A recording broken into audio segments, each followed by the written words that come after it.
Pride and Prejudice by Jane Austen, Chapter 21.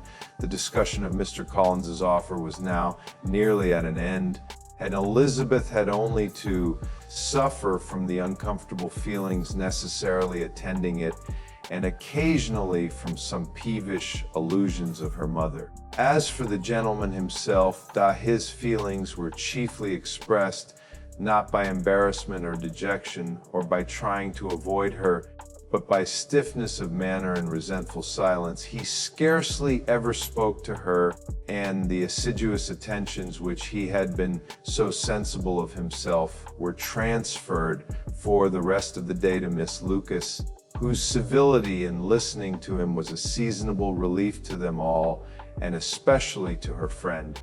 The morrow produced no abatement of Mrs. Bennet's ill humor or ill health.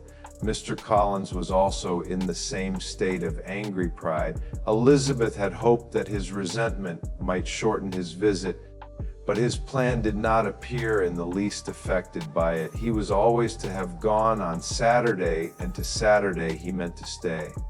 After breakfast, the girls walked to Meryton to inquire if Mr. Wickham were returned, and to lament over his absence from the Netherfield ball. He joined them on their entering the town, and attended them to their aunt's, where his regret and vexation, and the concern of everybody, was well talked over. To Elizabeth, however, he voluntarily acknowledged that the necessity of his absence had been self-imposed. "I found," said he, "as the time drew near, that I had better not meet Mr. Darcy, that to be in the same room, the same party with him for so many hours together, might be more than I could bear, and that scenes might arise unpleasant to more than myself." She highly approved his forbearance, and they had leisure for a full discussion of it, and for all the commendation which they civilly bestowed on each other, as Wickham and another officer walked back with them to Longbourn, and during the walk he particularly attended to her. His accompanying them was a double advantage. She felt all the compliment it offered to herself, and it was most acceptable as an occasion of introducing him to her father and mother. Soon after their return, a letter was delivered to Miss Bennet. It came from Netherfield. The envelope contained a sheet of elegant little hot-pressed paper, well covered with a lady's fair, flowing hand, and Elizabeth saw her sister's countenance change as she read it, and saw her dwelling intently on some particular passages. Jane recollected herself soon, and putting the letter away, tried to join with her usual cheerfulness in the general conversation. But Elizabeth felt an anxiety on the subject which drew off her attention even from Wickham, and no sooner had he and his companion taken leave, than a glance from Jane invited her to follow her upstairs. When they had gained their own room, Jane, taking out the letter, said, "This is from Caroline Bingley. What it contains has surprised me a good deal. The whole party have left Netherfield by this time, and are on their way to town and without any intention of coming back again. You shall hear what she says." She then read the first sentence aloud, which comprised the information of their having just resolved to follow their brother to town directly, and of their meaning to dine in Grosvenor Street, where Mr. Hurst had a house. The next was in these words, "I do not pretend to regret anything I shall leave in Hertfordshire, except your society, my dearest friend. But we will hope, at some future period, to enjoy many returns of that delightful intercourse we have known, and in the meanwhile may lessen the pain of separation by a very frequent and most unreserved correspondence. I depend on you for that." To these high-flown expressions Elizabeth listened with all the insensibility of distrust, and though the suddenness of their removal surprised her, she saw nothing in it really to lament. It was not to be supposed that their absence from Netherfield would prevent Mr. Bingley's being there, and as to the loss of their society, she was persuaded that Jane must cease to regard it in the enjoyment of his. "It is unlucky," said she after a short pause, "that you should not be able to see your friends before they leave the country. But may we not hope that the period of future happiness to which Miss Bingley looks forward may arrive earlier than she is aware, and that the delightful intercourse you have known as friends will be renewed with yet greater satisfaction as sisters? Mr. Bingley will not be detained in London by them.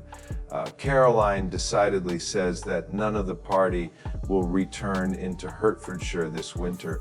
I will read it to you. When my brother left us yesterday, he imagined that the business which took him to London might be concluded in 3 or 4 days. But as we are certain it cannot be so, and at the same time convinced that when Charles gets to town he will be in no hurry to leave it again, we have determined on following him thither, that he may not be obliged to spend his vacant hours in a comfortless hotel.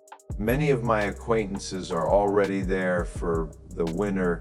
I wish that I could hear that you, my dearest friend, had any intention of making one of the crowd, but that I despair. I sincerely hope your Christmas in Hertfordshire may abound in the gaieties which that season generally brings, and that your Bukes will be so numerous as to prevent your feeling the loss of the 3 of whom we shall deprive you. It is evident by this," added Jane, "that he comes back no more this winter. It is only evident that Miss Bingley does not mean that he should. Why will you think so? It must be his own doing. He is his own master. But you do not know I will read you the passage which particularly hurts me. I will have no reserves from you, a Messier. Darcy is impatient to see his sister, and to confess the truth, Wade are scarcely less eager to meet her again. I really do not think Georgiana Darcy has her equal for beauty, elegance, and accomplishments, and the affection she inspires in Louisa and myself is heightened into something still more interesting from the hope we dare entertain of her being hereafter our sister. I do not know whether I ever before mentioned to you my feelings on this subject, but I will not leave the country without confiding them, and I trust you will not esteem them unreasonable. My brother admires her greatly already. He will have frequent opportunity now of seeing her on the most intimate footing. Her relations all wish the connection as much as his own, and a sister's partiality is not misleading me, I think, when I call Charles most capable of engaging any woman's heart. With all these circumstances to favor an attachment, and nothing to prevent it, am I wrong, my dearest Jane, in indulging the hope of an event which will secure the happiness of so many? What do you think of this sentence, my dear Lizzie? Said Jane as she finished it. Is it not clear enough? Does it not expressly declare that Caroline neither expects nor wishes me to be her sister, that she is perfectly convinced of her brother's indifference, and that if she suspects the nature of my feelings for him, she means most kindly to put me on my guard? Can there be any other opinion on the subject? Yes, there can, for mine is totally different. Will you hear it? Most willingly. You shall have it in a few words. Miss Bingley sees that her brother is in love with you and wants him to marry Miss Darcy. She follows him to town in hope of keeping him there, and tries to persuade you that he does not care about you. Jane shook her head. Indeed, Jane, you ought to believe me. No one who has ever seen you together can doubt his affection. Miss Bingley, I am sure, cannot. She is not such a simpleton. Could she have seen half as much love in Mr. Darcy for herself, she would have ordered her wedding clothes. But the case is this: we are not rich enough or grand enough for them, and she is the more anxious to get Miss Darcy for her brother, from the notion that when there has been an intermarriage, she may have less trouble in achieving a second, in which there is certainly some ingenuity, and I dare say it would succeed if Miss de Bourgh were out of the way. But, my dearest Jane, you cannot seriously imagine that because Miss Bingley tells you her brother greatly admires Miss Darcy, he is in the smallest degree less sensible of your merit than when he took leave of you on Tuesday, or that it will be in her power to persuade him that, instead of being in love with you, he is very much in love with her friend. If we thought alike of Miss Bingley, replied Jane, your representation of all this might make me quite easy, but I know the foundation is unjust. Caroline is incapable of willfully deceiving anyone, and all that I can hope in this case is that she is deceiving herself. That is right. You could not have started a more happy idea. Since you will not take comfort in mine, believe her to be deceived by all means. You have now done your duty by her, and must fret no longer. But, my dear sister, can I be happy, even supposing the best, in accepting a man whose sisters and friends are all wishing him to marry elsewhere? You must decide for yourself, said Elizabeth, and if, upon mature deliberation, you find that the misery of disobliging his two sisters is more than equivalent to the happiness of being his wife, I advise you by all means to refuse him. How can you talk so? Said Jane, faintly smiling.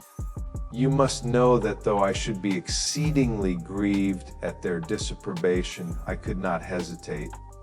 I did not think you would, and that being the case, I cannot consider your situation with much compassion. But if he returns no more this winter, my choice will never be required. 1,000 things may arise in 6 months. The idea of his returning no more Elizabeth treated with the utmost contempt. It appeared to her merely the suggestion of Caroline's interested wishes, and she could not for a moment suppose that those wishes, however openly or artfully spoken, could influence a young man so totally independent of everyone. She represented to her sister as forcibly as possible what she felt on the subject, and had soon the pleasure of seeing its happy effect. Jane's temper was not desponding, and she was gradually led to hope, though the diffidence of affection sometimes overcame the hope, that Bingley would return to Netherfield and answer every wish of her heart. They agreed that Mrs. Bennet should only hear of the departure of the family without being alarmed on the score of the gentleman's conduct, but even this partial communication gave her a great deal of concern, and she bewailed it as exceedingly unlucky that the ladies should happen to go away just as they were all getting so intimate together. After lamenting it, however, at some length, she had the consolation that Mr. Bingley would be soon down again, and soon dining at Longbourn, and the conclusion of all was the comfortable declaration that though he had been invited only to a family dinner, she would take care to have 2 full courses. Chapter 22. The Bennets were engaged to dine with the Lucases, and again during the chief of the day was Miss Lucas, so kind as to listen to Mr. Collins. Elizabeth took an opportunity of thanking her. "It keeps him in good humor," said she, "and I am more obliged to you than I can express." Charlotte assured her friend of her satisfaction in being useful, and that it amply repaid her for the little sacrifice of her time. This was very amiable, but Charlotte's kindness extended farther than Elizabeth had any conception of. Its object was nothing else than to secure her from any return of Mr. Collins's addresses by engaging them towards herself. Such was Miss Lucas's scheme, and appearances were so favorable that when they parted at night, she would have felt almost secure of success if he had not been to leave Hertfordshire so very soon. But here she did injustice to the fire and independence of his character, for it led him to escape out of Longbourn House the next morning with admirable slyness, and hasten to Lucas Lodge to throw himself at her feet. He was anxious to avoid the notice of his cousins, from a conviction that if they saw him depart, they could not fail to conjecture his design, and he was not willing to have the attempt known till its success might be known likewise. For though feeling almost secure, and with reason, for Charlotte had been tolerably encouraging, he was comparatively diffident since the adventure of Wednesday. His reception, however, was of the most flattering kind. Miss Lucas perceived him from an upper window as he walked towards the house, and instantly set out to meet him accidentally in the lane. But little had she dared to hope that so much love and eloquence awaited her there. In as short a time as Mr. Collins's long speeches would allow, everything was settled between them to the satisfaction of both, and as they entered the house, he earnestly entreated her to name the day that was to make him the happiest of men. And though such a solicitation must be waived for the present, the lady felt no inclination to trifle with his happiness. The stupidity with which he was favored by nature must guard his courtship from any charm that could make a woman wish for its continuance, and Miss Lucas, who accepted him solely from the pure and disinterested desire of an establishment, cared not how soon that establishment were gained. Sir William and Lady Lucas were speedily applied to for their consent, and it was bestowed with a most joyful alacrity. Mr. Collins's present circumstances made it a most eligible match for their daughter, to whom they could give little fortune, and his prospects of future wealth were exceedingly fair. Lady Lucas began directly to calculate, with more interest than the matter had ever excited before, how many years longer Mr. Bennet was likely to live, and Sir William gave it as his decided opinion that whenever Mr. Collins should be in possession of the Longbourn estate, it would be highly expedient that both he and his wife should make their appearance at St. James's. The whole family, in short, were properly overjoyed on the occasion. The younger girls formed hopes of Doc coming out a year or two sooner than they might otherwise have done, and the boys were relieved from their apprehension of Charlotte's dying an old maid. Charlotte herself was tolerably composed. She had gained her point and had time to consider of it. Her reflections were in general satisfactory. Mr. Collins, to be sure, was neither sensible nor agreeable. His society was irksome, and his attachment to her must be imaginary, but still he would be her husband. Without thinking highly either of men or matrimony, marriage had always been her object. It was the only provision for well-educated young women of small fortune, and however uncertain of giving happiness, must be their pleasantest preservative from want. This preservative she had now obtained, and at the age of 27, without having ever been handsome, she felt all the good luck of it.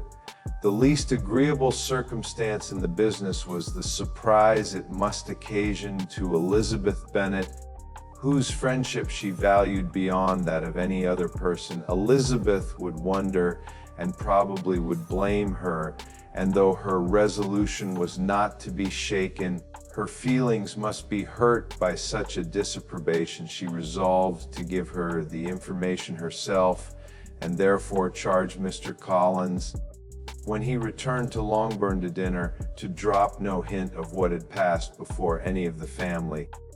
A promise of secrecy was of course very dutifully given, but it could not be kept without difficulty, for the curiosity excited by his long absence burst forth in such very direct questions on his return as required some ingenuity to evade, and he was at the same time exercising great self-denial, for he was longing to publish his prosperous love. As he was to begin his journey too early on the morrow to see any of the family, the ceremony of leave taking was performed when the ladies moved for the night, and Mrs. Bennet, with great politeness and cordiality, said how happy they should be to see him at Longbourn again, whenever his engagements might allow him to visit them. "My dear madam," he replied, "this invitation is particularly gratifying because it is what I have been hoping to receive, and you may be very certain that I shall avail myself of it as soon as possible." They were all astonished, and Mr. Bennet, who could by no means wish for so speedy a return, immediately said, "But is there not danger of Lady Catherine's disapprobation here? My good sir, you had better neglect your relations than run the risk of offending your patroness." "My dear sir," replied Mr. Collins, "I am particularly obliged to you for this friendly caution, and you may depend upon my not taking so material a step without her ladyship's concurrence. You cannot be too much upon your guard. Risk anything rather than her displeasure, and if you find it likely to be raised by your coming to us again, which I should think exceedingly probable, stay quietly at home and be satisfied that De Wed shall take no offense. Believe me, my dear sir, my gratitude is warmly excited by such affectionate attention, and depend upon it, you will speedily receive from me a letter of thanks for this, and for every other mark of your regard during my stay in Hertfordshire.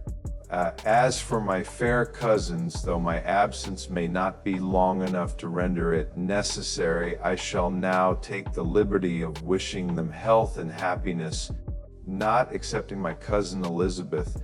With proper civilities, the ladies then withdrew, all of them equally surprised that he meditated a quick return.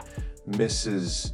Bennet wished to understand by it that he thought of paying his addresses to one of her younger girls, and Mary might have been prevailed on to accept him.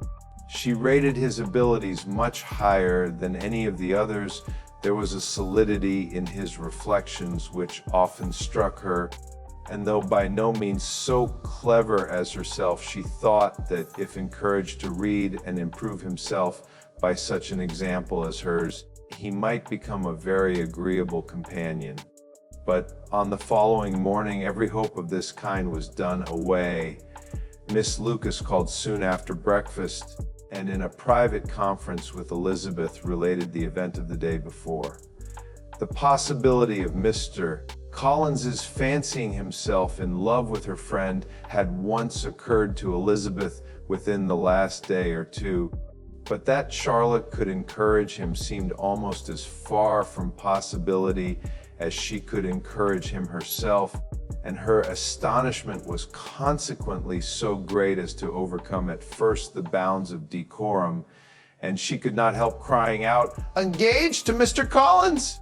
My dear Charlotte, impossible!" The steady countenance which Miss Lucas had commanded in telling her story gave way to a momentary confusion here on receiving so direct a reproach, though, as it was no more than she expected, she soon regained her composure and calmly replied, "Why should you be surprised, my dear Eliza? Do you think it incredible that Mr. Collins should be able to procure any woman's good opinion, because he was not so happy as to succeed with you?" But Elizabeth had now recollected herself, and making a strong effort for it, was able to assure with tolerable firmness that the prospect of their relationship was highly grateful to her, and that she wished her all imaginable happiness. "I see what you are feeling," replied Charlotte. "You must be surprised, very much surprised, so lately as Mr. Collins was wishing to marry you. But when you have had time to think it over, I hope you will be satisfied with what I have done. I am not romantic, I never was. I ask only a comfortable home, and considering Mr. Collins's character, connection, and situation in life, I am convinced that my chance of happiness with him is as fair as most people can boast on entering the marriage state. Elizabeth quietly answered, undoubtedly, and after an awkward pause, they returned to the rest of the family. Charlotte did not stay much longer, and Elizabeth was then left to reflect on what she had heard. It was a long time before she became at all reconciled to the idea of so unsuitable a match. The strangeness of Mr. Collins's making two offers of marriage within 3 days was nothing in comparison of his being now accepted. She had always felt that Charlotte's opinion of matrimony was not exactly like her own, but she had not supposed it to be possible that, when called into action, she would have sacrificed every better feeling to worldly advantage. Charlotte, the wife of Mr. Collins, was a most humiliating picture! And to the pang of a friend disgracing herself and sunk in her esteem, was added the distressing conviction that it was impossible for that friend to be tolerably happy in the lot she had chosen. Chapter 23. Elizabeth was sitting with her mother and sisters, reflecting on what she had heard and doubting whether she was authorized to mention it, when Sir William Lucas himself appeared, sent by his daughter to announce her engagement to the family. With many compliments to them and much self-gratulation on the prospect of a connection between the houses, he unfolded the matter to an audience not merely wondering, but incredulous, for Mrs. Bennet, with more perseverance than politeness, protested he must be entirely mistaken, and Lydia, always unguarded and often uncivil, boisterously exclaimed, "Good Lord, Sir William, how can you tell such a story? Do not you know that Mr. Collins wants to marry Lizzie?" Nothing less than the complaisance of a courtier could have borne without anger such treatment, but Sir William's good breeding carried him through it all, and though he begged leave to be positive as to the truth of his information, he listened to all their impertinence with the most forbearing courtesy. Elizabeth, feeling it incumbent on her to relieve him from so unpleasant a situation, now put herself forward to confirm his account by mentioning her prior knowledge of it from Charlotte herself, and endeavored to put a stop to the exclamations of her mother and sisters by the earnestness of her congratulations to Sir William, in which she was readily joined by Jane, and by making a variety of remarks on the happiness that might be expected from the match, the excellent character of Mr. Collins, and the convenient distance of Hunsford from London. Mrs. Bennet was in fact too much overpowered to say a great deal while Sir William remained, but no sooner had he left them than her feelings found a rapid vent. In the first place, she persisted in disbelieving the whole of the matter. Secondly, she was very sure that Mr. Collins had been taken in. Thirdly, she trusted that they would never be happy together. And fourthly, that the match might be broken off. Two inferences, however, were plainly deduced from the whole: one, that Elizabeth was the real cause of the mischief, and the other that she herself had been barbarously misused by them all, and on these 2 points she principally dwelt during the rest of the day. Nothing could console and nothing could appease her. Nor did that day wear out her resentment. A week elapsed before she could see Elizabeth without scolding her. A month passed away before she could speak to Sir William or Lady Lucas without being rude, and many months were gone before she could at all forgive their daughter. Mr. Bennet's emotions were much more tranquil on the occasion, and such as he did experience he pronounced to be of a most agreeable sort, for it gratified him, he said, to discover that Charlotte Lucas, whom he had been used to think tolerably sensible, was as foolish as his wife, and more foolish than his daughter. Jane confessed herself a little surprised at the match, but she said less of her astonishment than of her earnest desire for their happiness, nor could Elizabeth persuade her to consider it as improbable. Kitty and Lydia were far from envying Miss Lucas, for Mr. Collins was only a clergyman, and it affected them in no other way than as a piece of news to spread at Meryton. Lady Lucas could not be insensible of triumph on being able to retort on Mrs. Bennet the comfort of having a daughter well married, and she called at Longbourn rather oftener than usual to say how happy she was, though Mrs. Bennet's sour looks and ill-natured remarks might have been enough to drive happiness away. Between Elizabeth and Charlotte there was a restraint which kept them mutually silent on the subject, and Elizabeth felt persuaded that no real confidence could ever subsist between them again. Her disappointment in Charlotte made her turn with fonder regard to her sister, of whose rectitude and delicacy she was sure her opinion could never be shaken, and for whose happiness she grew daily more anxious, as Bingley had now been gone a week and nothing more was heard of his return. Jane had sent Caroline an early answer to her letter, and was counting the days till she might reasonably hope to hear again. The promised letter of thanks from Mr. Collins arrived on Tuesday, addressed to their father, and written with all the solemnity of gratitude which a 12-month's abode in the family might have prompted.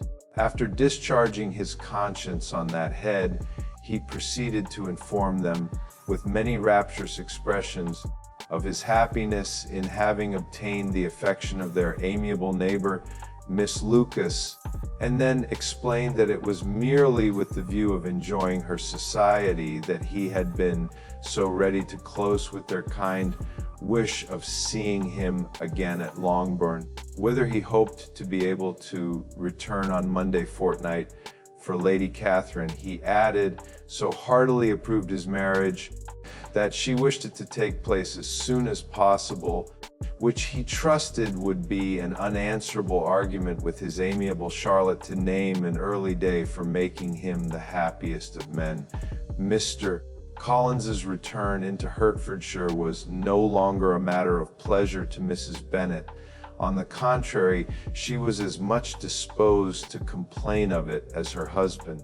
It was very strange that he should come to Longbourn instead of to Lucas Lodge. It was also very inconvenient and exceedingly troublesome. She hated having visitors in the house while her health was so indifferent, and lovers were of all people the most disagreeable.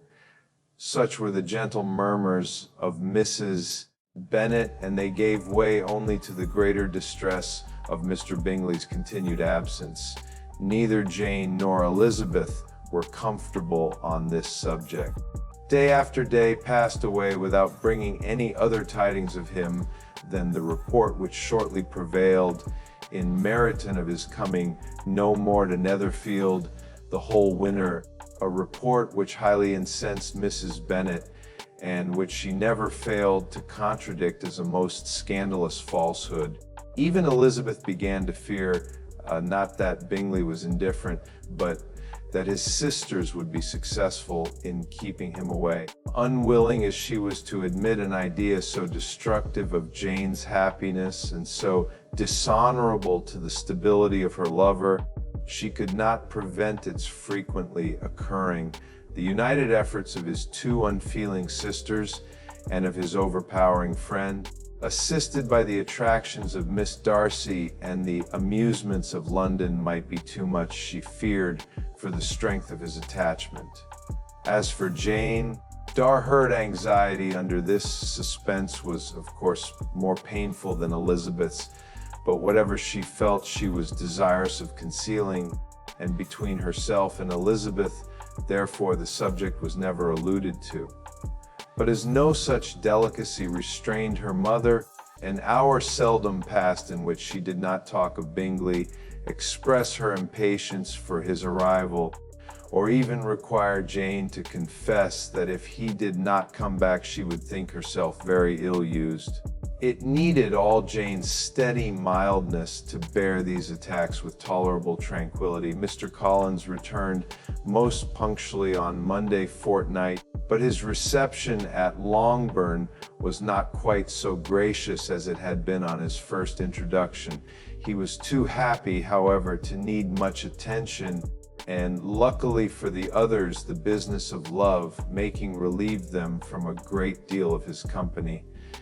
The chief of every day was spent by him at Lucas Lodge, and he sometimes returned to Longbourn only in time to make an apology for his absence before the family went to bed. Mrs. Bennet was really in a most pitiable state. The very mention of anything concerning the match threw her into an agony of ill humor, and wherever she went she was sure of hearing it talked of. The sight of Miss Lucas was odious to her. As her successor in that house, she regarded her with jealous abhorrence. Whenever Charlotte came to see them, she concluded her to be anticipating the hour of possession, and whenever she spoke in a low voice to Mr. Collins, was convinced that they were talking of the Longbourn estate and resolving to turn herself and her daughters out of the house as soon as Mr. Bennet were dead. She complained bitterly of all this to her husband. "Indeed, Mr. Bennet," said she, "it is very hard to think that Charlotte Lucas should ever be mistress of this house, that I should be forced to make way for Hurd, and live to see her take her place in it. My dear, do not give way to such gloomy thoughts. Let us hope for better things. Let us flatter ourselves that I may be the survivor." This was not very consoling to Mrs. Bennet, and therefore, instead of making any answer, she went on as before. "I cannot bear to think that they should have all this estate. If it was not for the entail, I should not mind it." "What should not you mind?" "I should not mind anything at all. Let us be thankful that you are preserved from a state of such insensibility." "I never can be thankful, Mr. Bennet, for anything about the entail. How anyone could have the conscience to entail away an estate from one's own daughters, I cannot understand. And all for the sake of Mr. Collins, too! Why should I have it more than anybody else?" "I leave it to yourself to determine," said Mr. Bennet. Chapter 24. Miss Bingley's letter arrived and put an end to doubt. The very first sentence conveyed the assurance of their being all settled in London for the winter, and concluded with her brother's regret at not having had time to pay his respects to his friends in Hertfordshire before he left the country. Hope was over, entirely over, and when Jane could attend to the rest of the letter, she found little, except the professed affection of the writer, that could give her any comfort. Miss Darcy's praise occupied the chief of it. Her many attractions were again dwelt on, and Caroline boasted joyfully of their increasing intimacy, and ventured to predict the accomplishment of the wishes which had been unfolded in her former letter. She wrote also with great pleasure of her brother's being an inmate of Mr. Darcy's house, and mentioned with raptures some plans of the latter with regard to new furniture. Elizabeth, to whom Jane very soon communicated the chief of all this, heard it in silent indignation. Her heart was divided between concern for her sister and resentment against all others. To Caroline's assertion of her brother's being partial to Miss Darcy she paid no credit. That he was really fond of Jane she doubted no more than she had ever done, and much as she had always been disposed to like him, she could not think without anger, hardly without contempt, on that easiness of temper, that want of proper resolution which now made him the slave of his designing friends, and led him to sacrifice of his own happiness to the caprice of their inclination. Had his own happiness, however, been the only sacrifice, he might have been allowed to sport with it in whatever manner he thought best, but her sister's was involved in it. As she thought, he must be sensible himself. It was a subject, in short, on which reflection would be long indulged and must be unavailing.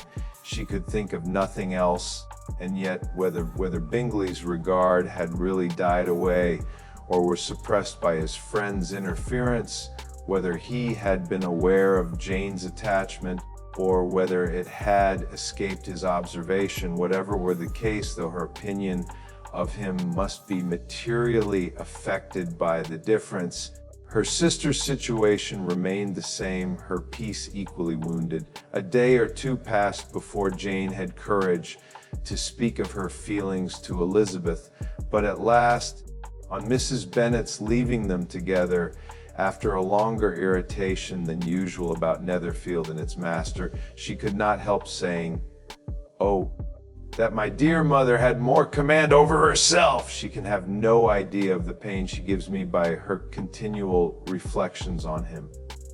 But I will not repine. It cannot last long. He will be forgot, and we shall all be as we were before." Elizabeth looked at her sister with incredulous solicitude, but said nothing. "You doubt me," cried Jane, slightly coloring. "Indeed, you have no reason. He may live in my memory as the most amiable man of my acquaintance, but that is all.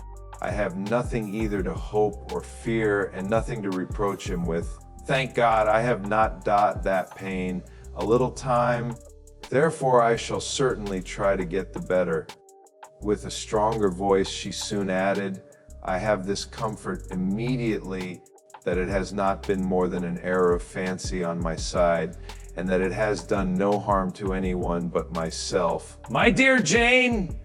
exclaimed Elizabeth, "you are too good. Your sweetness and disinterestedness are really angelic. I do not know what to say to you. I feel as if I had never done you justice, or loved you as you deserve." Miss Bennet eagerly disclaimed all extraordinary merit, and threw back the praise on her sister's warm affection. "Nay," said Elizabeth, "this is not fair. Do you wish to think all the world respectable, and are hurt if I speak ill of anybody? I only want to think you perfect, and you set yourself against it. Do not be afraid of my running into any excess, of my encroaching on your privilege of universal goodwill. You need not. There are few people whom I really love, and still fewer of whom I think well. The more I see of the world, the more am I dissatisfied with it, and every day confirms my belief of the inconsistency of all human characters, and of the little dependence that can be placed on the appearance of merit or sense. I have met with two instances lately, one I will not mention. The other is Charlotte's marriage. It is unaccountable! In every view it is unaccountable. My dear Lizzie, do not give way to such feelings as these. They will ruin your happiness. You do not make allowance enough for difference of situation and temper. Consider Mr. Collins's respectability and Charlotte's steady, prudent character.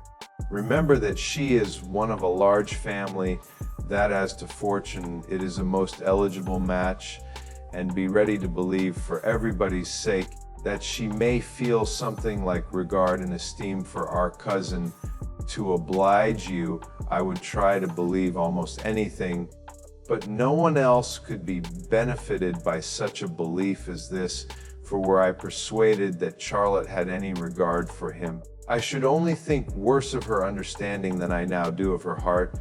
My dear Jane, Mr. Collins is a conceited, pompous, narrow-minded, silly man. You know he is, as well as I do, and you must feel, as well as I do, that the woman who married him cannot have a proper way of thinking.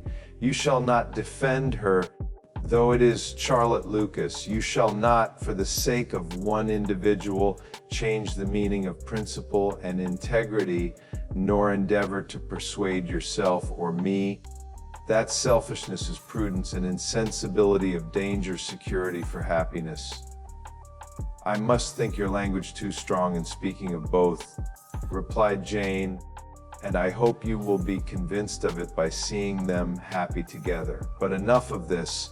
You alluded to something else. You mentioned instances. I cannot misunderstand you, but I entreat you, dear Lizzie, not to pain me by thinking that person to blame and saying your opinion of him is sunk. We must not be so ready to fancy ourselves intentionally injured. We must not expect a lively young man to be always so guarded and circumspect. It is very often nothing but our own vanity that deceives us. Women fancy admiration means more than it does, and men take care that they should.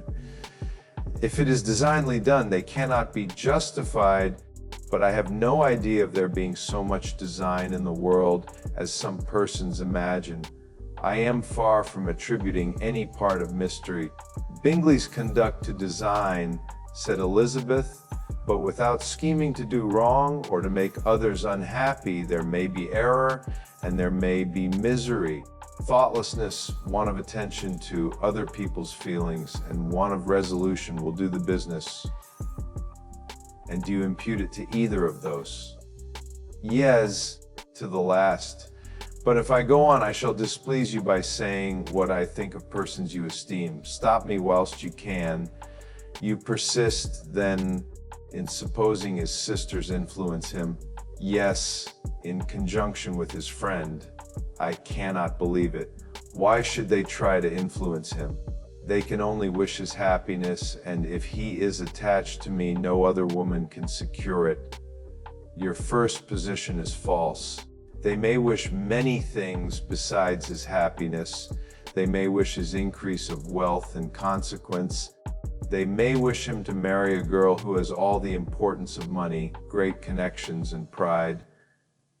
Beyond a doubt, they wish him to choose Miss Darcy, replied Jane, but this may be from better feelings than you are supposing. They have known her much longer than they have known me. No wonder if they love her better. But whatever may be their own wishes, it is very unlikely they should have opposed their brothers. What sister would think herself at liberty to do it unless there were something very objectionable? If they believed him attached to me, they would not try to part us. If he were so, they could not succeed. By supposing such an affection, you make everybody acting unnaturally and wrong and me most unhappy. Do not distress me by the idea. I am not ashamed of having been mistaken, or at least, it is light, it is nothing in comparison of what I should feel in thinking ill of him or his sisters. Let me take it in the best light, in the light in which it may be understood. Elizabeth could not oppose such a wish, and from this time Mr. Bingley's name was scarcely ever mentioned between them. Mrs. Bennet still continued to wonder and repine at his returning no more, and though a day seldom passed in which Elizabeth did not account for it clearly, there was little chance of her ever considering it with less perplexity. Her daughter endeavored to convince her of what she did not believe herself, that his attentions to Jane had been merely the effect of a common and transient liking, which ceased when he saw her no more. But though the probability of the statement was admitted at the time, she had the same story to repeat every day. Mrs. Bennet's best comfort was that Mr. Bingley must be down again in the summer. Mr. Bennet treated the matter differently. "So, Lizzie," said he one day, "your sister is crossed in love, I find. I congratulate her. Next to being married, a girl likes to be crossed a little in love now and then. It is something to think of, and it gives her a sort of distinction among her companions. When is your turn to come? You will hardly bear to be long outdone by Jane. Now is your time. Here are officers enough in Meryton to disappoint all the young ladies in the country. Let Wickham be your man. He is a pleasant fellow, and would jilt you creditably." "Thank you, sir, but a less agreeable man would satisfy me. We must not all expect Jane's good fortune." true," said Mr. Bennet. "But it is a comfort to think that whatever of that kind may befall you, you have an affectionate mother who will make the most of it." Mr. Wickham's society was of material service in dispelling the gloom which the late perverse occurrences had thrown on many of the Longbourn family. They saw him often, and to his other recommendations was now added that of general unreserve. The whole of what Elizabeth had already heard, his claims on Mr. Darcy, and all that he had suffered from him was now openly acknowledged and publicly canvassed, and everybody was pleased to know how much they had always disliked Mr. Darcy before they had known anything of the matter. Miss Bennet was the only creature who could suppose there might be any extenuating circumstances in the case. Unknown to the society of Hertfordshire, her mild and steady candor always pleaded for allowances and urged the possibility of mistakes, but by everybody else Mr. Darcy was condemned as the worst of men. Chapter 25. After a week spent in professions of love and schemes of felicity, Mr. Collins was called from his amiable Charlotte by the arrival of Saturday. The pain of separation, however, might be alleviated on his side by preparations for the reception of his bride, as he had reason to hope that shortly after his return into Hertfordshire, the day would be fixed that was to make him the happiest of men. He took leave of his relations at Longbourn with as much solemnity as before, wished his fair cousins health and happiness again, and promised their father another letter of thanks. On the following Monday, Mrs. Bennet had the pleasure of receiving her brother and his wife, who came as usual to spend the Christmas at Longbourn. Mr. Gardiner was a sensible, gentlemanlike man, greatly superior to his sister, as well by nature as education. The Netherfield ladies would have had difficulty in believing that a man who lived by trade and within view of his own warehouses could have been so well bred and agreeable. Mrs. Gardiner, who was several years younger than Mrs. Bennet and Mrs. Phillips, was an amiable, intelligent, elegant woman, and a great favorite with all her Longbourn nieces. Between the two eldest and herself especially, there subsisted a particular regard. They had frequently been staying with her in town. The first part of Mrs. Gardiner's business on her arrival was to distribute her presents and describe the newest fashions. When this was done, she had a less active part to play. It became her turn to listen. Mrs. Bennet had many grievances to relate and much to complain of. They had all been very ill used since she last saw her sister. Two of her girls had been upon the point of marriage, and after all there was nothing in it. "I do not blame Jane," she continued, "for Jane would have got Mr. But Lizzie, oh, sister! It is very hard to think that she might have been Mr. Collins's wife by this time, had it not been for her own perverseness. He made her an offer in this very room, and she refused him. The consequence of it is that Lady Lucas will have a daughter married before I have, and that the Longbourn estate is just as much entailed as ever. The Lucases are very artful people indeed. Sister, they are all for what they can get. I am sorry to say it of them, but so it is. It makes me very nervous and poorly to be thwarted so in my own family, and to have neighbors who think of themselves before anybody else. However, your coming just at this time is the greatest of comforts, and I am very glad to hear what you tell us of long sleeves." Mrs. Gardiner, to whom the chief of this news had been given before, in the course of Jane and Elizabeth's correspondence with her, made her sister a slight answer, and in compassion to her nieces, turned the conversation. When alone with Elizabeth afterwards, she spoke more on the subject. "It seems likely to have been a desirable match for Jane," said she. "I am sorry it went off." "But these things happen so often!" A young man such as you describe, Mr. Bingley, so easily falls in love with a pretty girl for a few weeks, and when accident separates them, so easily forgets her, that these sort of inconsistencies are very frequent. An excellent consolation in its way, said Elizabeth. But it will not do for Dallas. We do not suffer by an accident.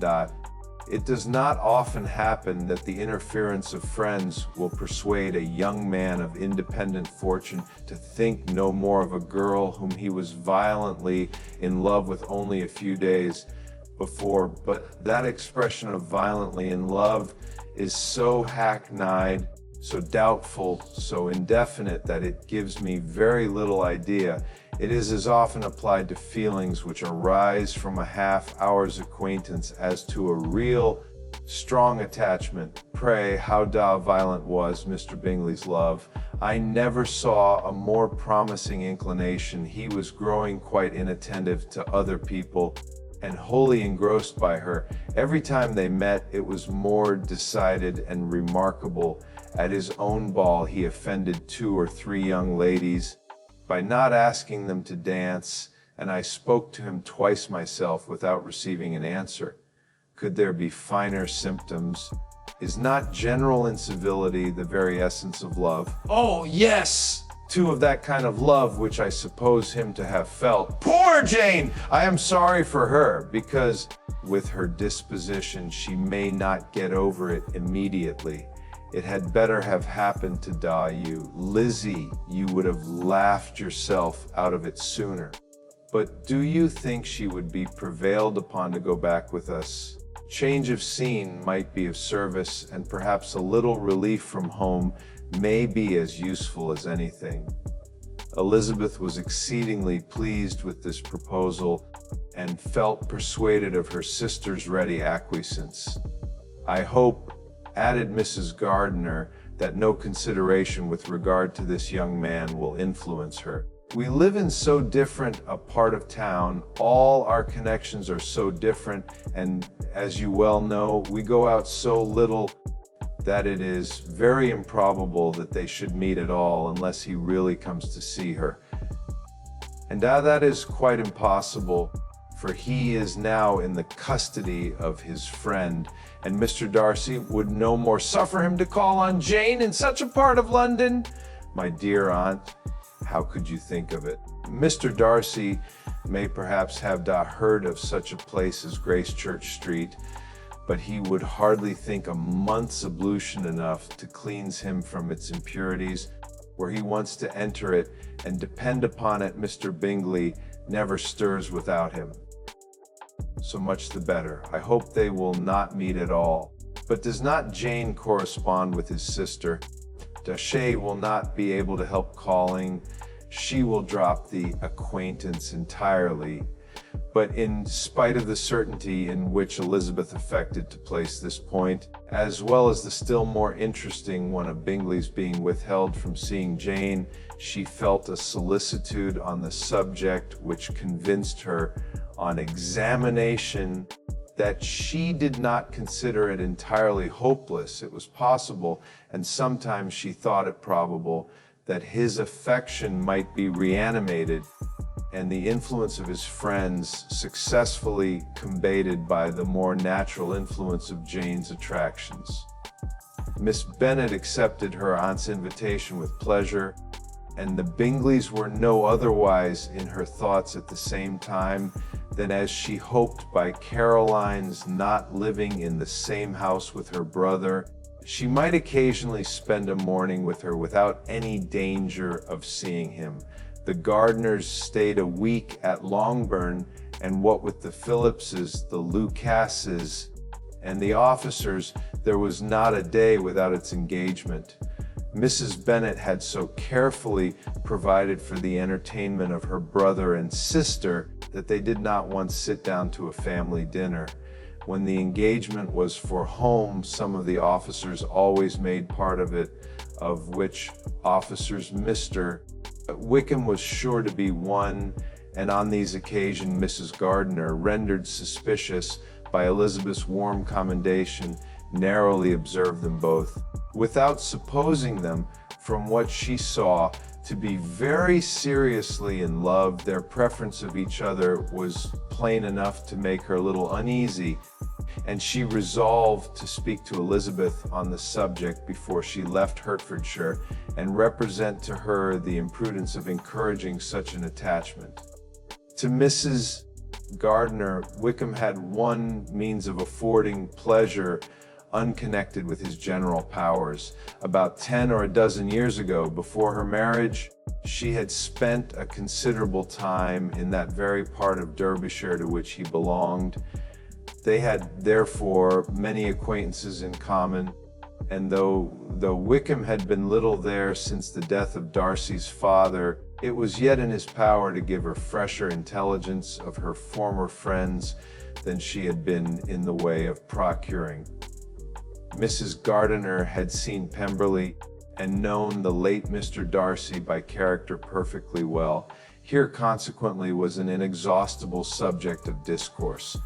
In comparing her recollection of Pemberley with the minute description which Wickham could give, and in bestowing her tribute of praise on the character of its late possessor, she was delighting both him and herself.